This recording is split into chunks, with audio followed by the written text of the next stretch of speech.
And somebody, when he was very little, actually gave that little boy, who was 2 or 3 at the time, a beer and some garlic bread. And he's on the show now, Paul Merson. Hello.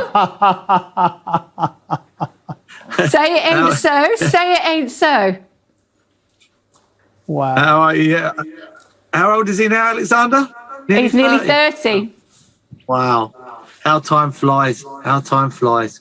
Yeah. Your little boy, I think, a similar age, isn't he? Almost 30 as well in April. Yeah. I should give you the proper intro. Arsenal and England footballer who had the world at your feet, of course. You had significant problems with addiction, caused all sorts of issues for you. I remember you being very emotional in front of TV cameras, and my heart really went out to you.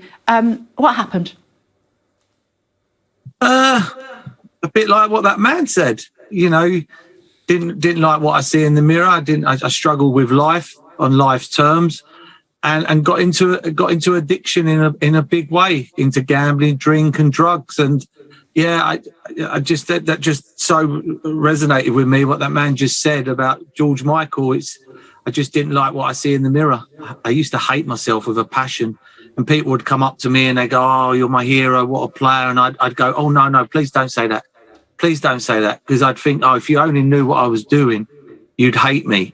And that's what I struggled with all my life. And it was only recently that I realised that I was an ill person. I wasn't weak. There wasn't about self-will.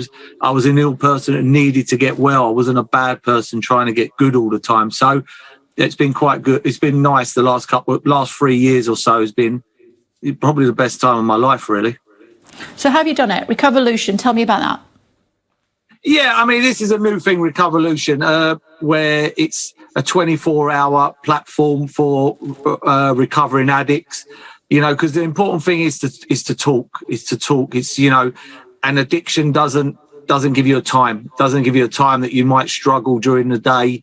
You know, I've woke up in the morning at 2, 3 o'clock in the morning with major anxieties, you know, and panic. And, you know, it's nice. Who do you ring at 2, 3 o'clock in the morning? It's hard. So, you know, you go on Recoverlution, you know, there's going to be addicts, recovering addicts from all over the world, maybe in Los Angeles or New York, where it's afternoon over there. And you just get on there and you can chat to people and talk about your problems and what's wrong with you today.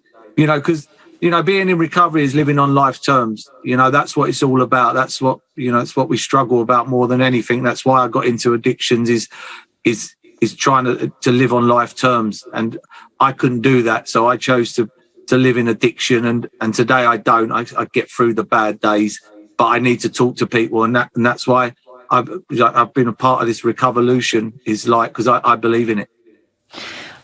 What is it about young footballers? It does seem to be an industry where there are a lot of players who suffer from addiction. Is it because they get too much too young? Is it because they have a lot of time on their hands? Is it because they're hero worshipped and they don't know how to handle it?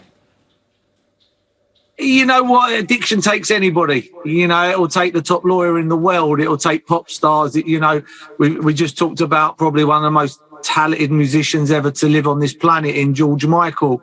You know, addiction can take anybody. You know, it's not just footballers. I think footballers get the thing because they're role models. I didn't understand that when I was playing. George Graham used to say to me all the time, who you are, what you are, and who you represent. You know, I understand that today. I didn't understand it at that time. And, you know, we're all the same in a way where if we only knew now, if we only knew at 21 what we know now, how different it would be. So I don't really say that about footballers. I think, you know, David Beckham had as much time as me off the pitch, and look what he'd done with his life to what I did with mine. So I don't look at it like that. I think it's one of them situations of how you cope with life, and everybody's different. And I don't really say with time, I don't really like a lot of time on my hands on my own now. I think I'm very fortunate. I've got a 1-year-old, a 4-year-old and a 7-year-old. So I'm very, very busy. You know, I don't have a lot of time on my own. But yeah, I don't pick that footballer one out and say because of time. As I say, David Beckham probably has as much time as me, and look what he's done with his life, how great it's been. George Graham, of course, the manager of the Arsenal at the time. Beth Mead, my goodness, Arsenal women's player. How great was she last night?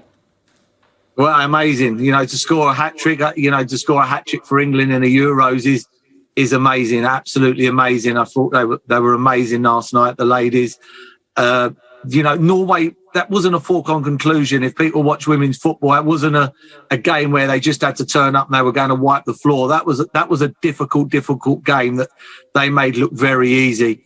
The problem is now is trying to keep the ladies' feet on the ground, because there's some big teams waiting to play in the quarters and the semi and hopefully the final. So, but what a start, an amazing start. And the crowds have been amazing. And as I say, what a result. I worry for Northern Ireland in the next game. I think, that game, the gulf is massive.